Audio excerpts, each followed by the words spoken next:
So,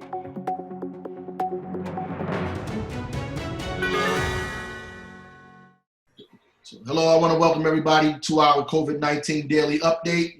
Today we have some special guests with us.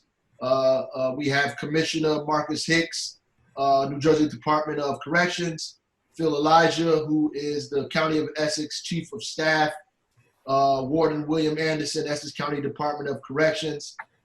As we do on Fridays, we bring a special panel on to give specific information about specific things. We'll obviously answer a few questions. Before we go into that, I just want to give you the numbers that we have. And probably this morning or last night's numbers, but Newark has 6,147 positive cases. Yesterday we reported 6,092. We have 485 deaths, which are 10 more than yesterday. That's 10 sounds like a big number. It is a big number, but it's smaller than usual. And we want to continue that trend that we always talk about. We want to continue that downward trend, and that's a positive thing for us. Just the zip codes, 07102 have 217 positive cases, 07103 has 717 positive cases, 07104, 1,240 positive cases, 07105, 913, 07106, 663, 07107, 1,027, 07108, 522, 07112, 514, 07114, 238 cases. In terms of deaths by zip code, 07102, 22, 07103, 88, 07104, 103, 07105, 32, 07106, 60, 07107, 60, 07108, 58, 07112, 45, 07114, 20. So we give those so people will know clearly what's going on in their neighborhood. And there's probably no other city in the state that has these numbers like this. These are very heart-wrenching numbers. They're high in some areas, and the good thing is that they are decreasing, but they're still high. I just left them putting to rest one of our officers here, Officer Connor, who served well in the city of Newark. He was a good man, a good father, a good police officer. May he rest in peace. Condolences to his family.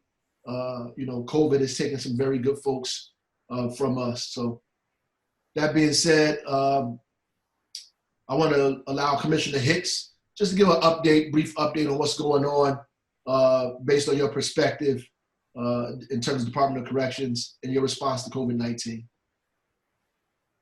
Thank you, Mayor. First of all, I just want to thank you for giving me an opportunity to be here with you and the other guests on the panel. And thank you for your leadership in the city of Newark. Just like you, we have been faced with the challenge of COVID-19, unprecedented in our correctional facilities.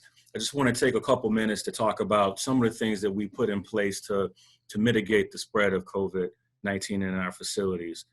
For us, it really started with making sure that our facilities had ample sanitization products. We're talking basic cleaning supplies, enhancing our protocols. But we took it a step further than that.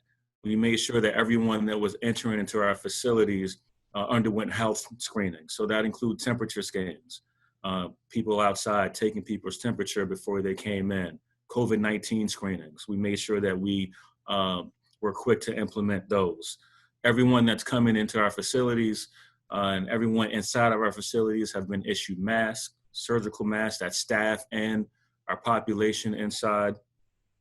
We really have taken a lot of measures to reduce the foot traffic of people coming in the facilities. And so one of the things that we did back on March 14th was that we actually temporarily suspended visits. And we know how important the visits are to our population, but we felt operationally it was necessary to mitigate the spread.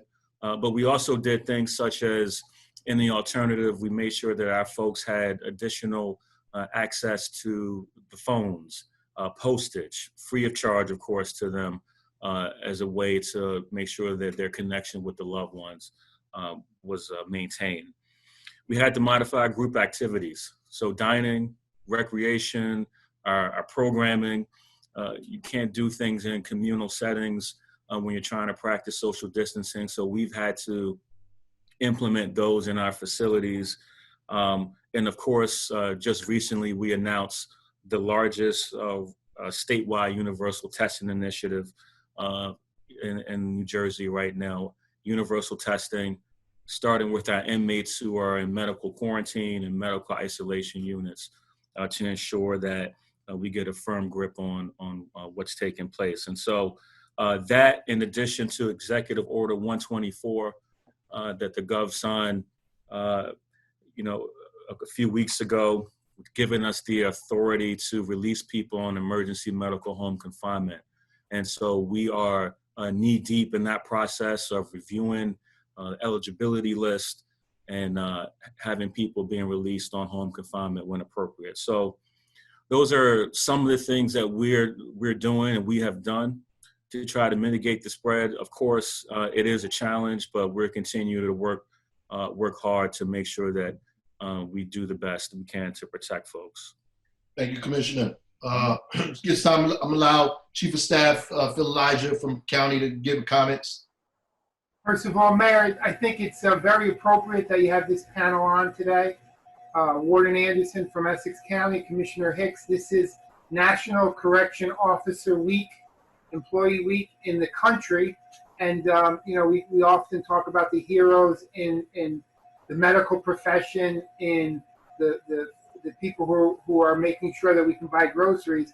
But I also think we have to lump in with law enforcement our correction officers who every day go into close quarters to make sure that the community is safe, but more importantly, to make sure that the people who are confined in prisons are safe and healthy. And they know that they're going into small areas where people are COVID positive, where there could be issues. So thank you for recognizing the work that they do, and to all the officers and staff and employees out there, Commissioner Hicks and Warden Anderson included, thank you for the work that you're doing, particularly on during Correction Officer Recognition Week. Number two, Mayor, is I'm a proud Newarker. You're doing an outstanding job. Born and raised in the North Ward. When I hear those numbers in 07104, I get concerned because my mother and my brother still live in the North Ward. They love it. They will never leave. I am always a Newarker, so thank you for keeping them as safe as possible, and we're abiding by all that. But your updates and the police department, everyone, that everything's doing in the city of Newark, thank you. As far as the county, I serve as a liaison from the administration to the jail, so I make sure that the brave men and women who work there and the inmates who are there get whatever they need. We have leaned on people like Warden Anderson and Warden Cirillo and Director Ortiz to say, Phil, we need to do X. I talked to Joe, and the answer during this crisis has always been yes. So if we need something from the state, we call Commissioner Hicks or the governor's office, and the answer has always been safe. If we need something from Newark, it's always been safe. One of the benefits that we have is when this started, our population in the jail was 2,039 altogether. Our capacity is 2,300. Today it's 1,640. And that's because of the initiatives of the commissioner, of the prosecutor, of the governor, and of the federal authorities to lower the population. So what this means is we have 740 empty beds within our facility, which, even though social distancing is very hard in the prisons and jails, this makes it a little easier. We have room to spread people out. So I want to thank everyone for that. But I also, you have Warden Anderson here who can talk more about the specifics that we've done at the jail. But it's really a team effort with state corrections, with county corrections, and with local governments. Thank you for having us. Thank you. That's a good segue into Warden Anderson. You want to give some comments? So thank you, Mayor, for your work, because of your work, it makes the work that we do a lot easier to do. And so I just want to let you know that we appreciate that. So the other thing I would like to mention that is also Nurses Week as well. And so, you know, I want to thank them for what they do, because medical, along with the correction officers, is you know, helps get the job done in the facility. You know, one of the first things that we were able to do when we began to have COVID-19 was to reverse the air within the facility. Because we have a newer facility, we're able to bring in, you know, fresh air and eject older air. And I just think that that, along with um,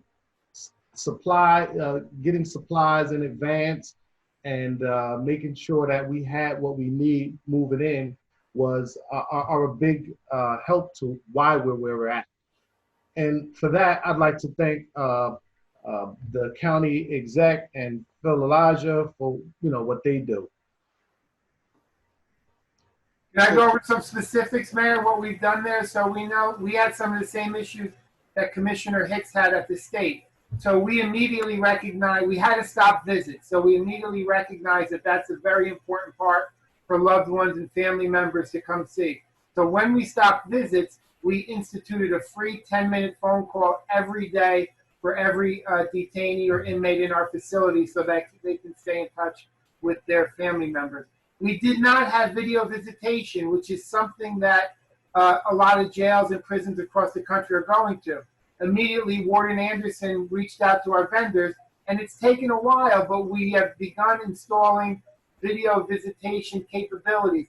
You know, we weren't hardwired for that, so it's taken some time. And hopefully in the next few days or the next week, we'll be able to start video visitation so that they can talk to their loved ones, you know, as we are right now through Zoom or through whatever the apparatus is. Our medical department from day one has been on the cutting edge of this. From daily, something as simple as vitamins, you know, the doctor started to give everyone in our facility vitamin C and immunity stuff that they don't normally get every day, but he thought that that might help.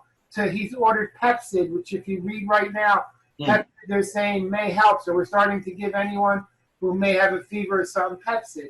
We, you know, a month ago when the country started to talk about serology and antibody testing, our jail ordered them, and we're now doing antibody testing on everyone in the facility. We've already got nearly more than a third of our population done. Now, the Department of Health and the state, they don't recognize that as diagnostic. So we are seeing some people have been exposed to the virus. But the importance for us is we now house people based on that antibody test. So if it says you've been exposed to the virus, you're moved only to an area with other inmates who are exposed to the virus. If you develop the antibody, you're moved to an area where you're exclusively with people who developed the antibody. And if you're negative, never exposed, we could put you into an area by yourself with other people. So it's really, since we started it, our instances of people with fevers or symptoms has gone down. So it's working, but this virus is unbelievably hard to manage. So it's not time. We're in a much better spot than we were 3 or 4 weeks ago. But again, it's not time to pat ourselves on the back or to take a victory lap. We all have to be diligent. We all have to keep the facility safe and clean. But the measures that we've all taken and these guys have taken have put us in a much better spot. Thank you. That was excellent. You guys actually answered a lot of the questions that people have. People, you know, hit me all the time with questions. You know, they think the mayor is in charge of everything. So, you know, I got to bring the people on to answer some of the questions I don't know the answers to. But we have a few of these questions here. The first one is, what's the criteria that you guys use when making recommendations based on the governor's executive order for which inmates could be placed on home confinement? What's the criteria of that? Right. So thank you again, Mayor. And Phil, before I answer that question, I wanted to, you know, thank you for mentioning the correction officers Appreciation Week, and certainly I wanted to acknowledge them because they're on the front lines of what we're doing every day. So thank you for doing that. in terms of the criteria, in the executive order, Mayor, it identifies 4 categories of folks that we're supposed to be looking at for consideration. So you have anyone who is 60 years of age or older. You have people who are at high-risk medical conditions, which is defined by CDC, guidance by the Center for Disease Control. The third category is anyone who's maxing out within 3 months. So maxing out sentence within 3 months. And then the fourth category, anybody who's been denied parole within the year. Those are the 4 main categories of individuals that we're supposed to be looking at. And so on top of the basic eligibility criteria, there are other things that have to take place. So of course you got to get your prosecutor notification and input. There's a victim input and notification process. Of course, we're looking at medical records. So there are a lot of different factors that go into place. Thus far, we have approved for release about 128 folks. Actually, we released another 24 people yesterday in the community. I should say that prior to release, everyone's getting tested for COVID-19, especially now that we have access to the testing. That's a game changer. Having access to this testing is really important. So all of these things come into play when we're releasing folks. One thing that I wanted to mention is that just because you fall in one of these categories doesn't guarantee that you're going to be released into the community. And I know that that's a misconception that might be out there. Right. You may get letters or a phone call saying that my loved one meets the criteria. When are they going to be released? It's Right. not that simple. So I just wanted to make that clear. But those are the basic criteria that we're taking a look at. Good. And you answered the other part of the question, which is when they're coming out, are they going to be tested? And I'm glad you did. That's 100% because people are concerned about that. And then the basic question, I think you guys answered it, but I think we should give some more clarity to it, is what happens if a person is symptomatic with COVID-19 or suspected of having COVID-19? What is the process that happens in the jail when that takes place? You want to answer that, Warden Anderson? So in the jail, if a person is suspected of being COVID-19, the first thing that happens is we get them to medical. We don't screen them with a rapid test kit right away because we don't know where in the process they are. For instance, they could have just contracted it, and we need to let them go through the incubation period. And so what we do is we have them seen by medical, and then we put them either in a hospital or in an isolation unit based on medical's determination. After they're placed, they stay for 14 days, and then we go back and look at them again, and we test. At that point, if they come out IgG, which means they have the antibodies, then we will release them into the population with others who are of the same diagnosis. If they are IgG, which means they are somewhere in the middle, they are positive for the virus, but they could be showing symptoms, or they may or may not be, they will still remain in quarantine. And then those who test and come out negative, we put them in a separate unit where all negatives are housed. This just allows us to keep things down, and by cohorting like that, we've seen the numbers go down. So I just want to add something about the quarantine unit, because you're housed by yourself in your cell. You do get to come out every day and make a phone call, take a shower, and all that. It's people are. I don't want to say unfair, but it's needed. Just like when Joe and the sheriff were positive, they had to quarantine in their rooms. They couldn't see their families. They couldn't come outside. They couldn't do that. It's very important that we isolate them and we separate them from the general population. Sometimes someone says, but I don't have symptoms. I don't feel sick. Why am I here? If you came up with something on the antibody testing, I think that's one of the ways we've actually been able to, for the last few weeks, is bring the the incidence of symptoms down is we're finding people who test positive for the virus or exposure to the virus but have no symptoms. Had it not been for this testing we were doing, these people would be in general population where they would be exposing other people. So it is a hardship for them to be quarantined for 14 days, but they do get to come out. They do get to call their family. They do get to take a shower. They do get to walk around and have some recreation. But most of the day they're quarantined. So it's a tough pill to swallow, but it's overall it's been very, very beneficial for the entire population. What about the security, the COs and all the jails? What is the process for those guys? So when our officers are coming in, they are medically screened as they come in. And we've had some people who come in and they were feeling okay, but they had an elevated temperature and we've sent them home. Once we also test the officers, so officers are getting the rapid testing screening as well. And if they come up positive, again, we send them home until we can get them tested at one of the county test sites. And at that point, a determination is made as to how to move forward with them. All staff coming into the facility are issued and required to wear protective equipment, PPE.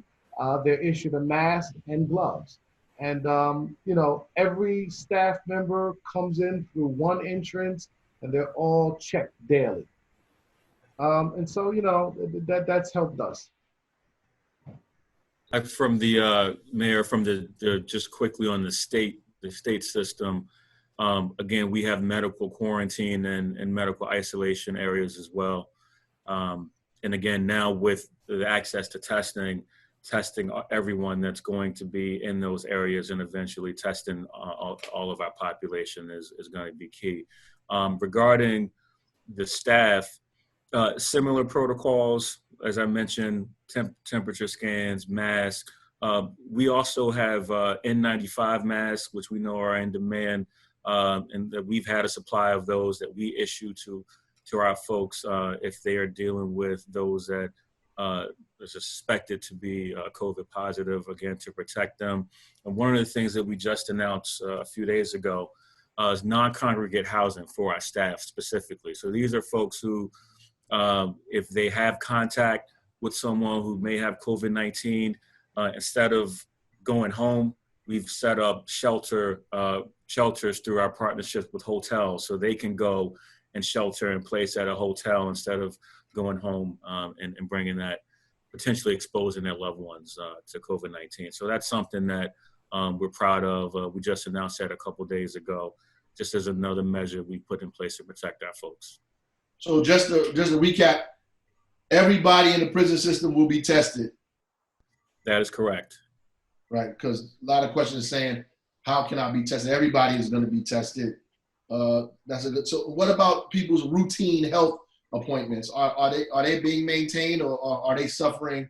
Like in the city, there are people who, we just got a gruesome data point from University Hospital that said that they have 4 times the amount of dead on arrivals this time than they had last year at this time, because people are in fact choosing to stay home instead of going to the hospital and are dying in their homes because they're afraid to go for their routine checkup. So is that impacted in the jails, and are people still taking their routine checkups?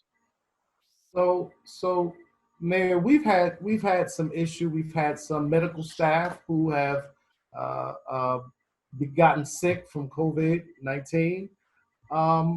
But we have also brought in outside medical staff who have come in, and they are doing the testing of the officers and the inmates, which is in turn freeing up our medical staff to stay abreast of medical needs of the remainder of the population. Are we falling behind? I mean, we've had some missed appointments, but we go back and make them up. And then we've had some days where we're ahead of appointments. So it fluctuates. So the elective stuff, Mayor, the podiatry and things like that are not life-threatening, those have gone to the side. But medically, there's more attention because we're going around checking everyone for fevers, for more regularly. The doctors are inside the pods, and that, if there's an emergent situation, there's more ability to do that. Things like dentistry. We have a dentist there 3 days a week. We're not doing routine, dental work, but we're doing emergency dental work for people who are in pain. We're doing some stuff through telemedicine right now, correct? So Yes. if you need one of our female inmates to see a gynecologist or something like that, where the doctor would only come in maybe once a week. Now, instead of coming into the facility, we're doing that kind of stuff through telemedicine. So it's evolving. Anything that's emergency, though, because we have an infirmary, same thing as the state right there. We have a doctor. We have 100 for our facility. Right now we have 1,600. Our population, the capacity is 2,300.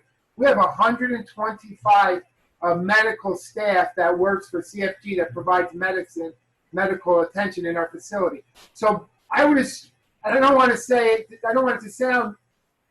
I would much rather be while I'm in the facility. I have a doctor that's only a 4-minute walk away if something should happen. So while they're in the facility, there is a lot of medical personnel. If there's an emergency, making sure there isn't an emergency. We had an incident, all around, particularly weeks ago. It would take an hour for you if you needed to call an ambulance at the Hall of Records. It was such a backup. But while you're in the prison or jail, you have medical staff that's there a lot. So that does help with the emergency situation. Right. So I got all these questions about, people are concerned about trying to get out of there. That's really what it is. You can see that. You guys already have everybody's medical history. Like there's a question about how can they give you more information to their medical history. You already have everybody's medical history, right? So Mayor, we do have everyone's medical history. However, we have a process in place if, externally, if people want to provide additional information. I'm going to give our phone number, our main phone number, our DOC. It's 609-292-4036. If anyone has general questions about how the home confinement program is going to work, or they feel like we need additional information to take in consideration, they can call and we can Get that number one more time. Get the number one more time. 609-292-4036. Thank you. And there's no way for them to know, like if there's criteria for you to be released, is there specific criteria that tells them that you definitely won't be released? Well, so the executive order sort of lists what the criteria is. What I can tell you is that for those who are eligible and they apply, and if they don't make it, if they're denied placement in the community, they are being notified directly. So the person who actually applies, they're being notified directly. So you have to apply. Y'all not just picking them. You have to apply for it. Well, we pull the list, and then our social workers work with them to let them know that they're eligible, and then do you want to apply? And then they apply, and then we notify them if they're approved or denied. Oh, very good. Yeah, that's excellent. So what are the procedures that keeping the facility clean? How do you keep the facilities clean? So currently we have, we've hired some extra staff to do our public areas. They clean for about 16 hours a day. They're sanitizing all surfaces and porous surfaces, handles, doors, constantly. Within the facility, every housing unit officer is issued sanitizing solution, and the inmates are allowed to participate in the sanitizing of the units daily, to include the phones, the tablets, tabletops, so forth and so on. And we keep that going for about 16 hours of the day. The first, second,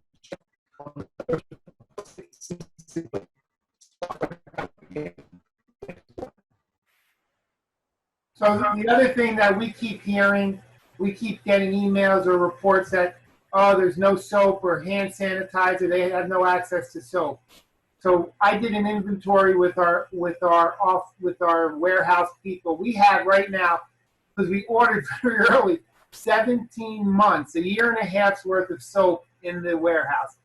Each housing unit has cases of soap on it. Any inmate or detainee who wants another bar of soap, it's not like they only get one a week. Whenever they need one, they ask the officer and they have it. They have access to water 24 hours a day, 7 days a week. So they can wash their hands, as often as they want.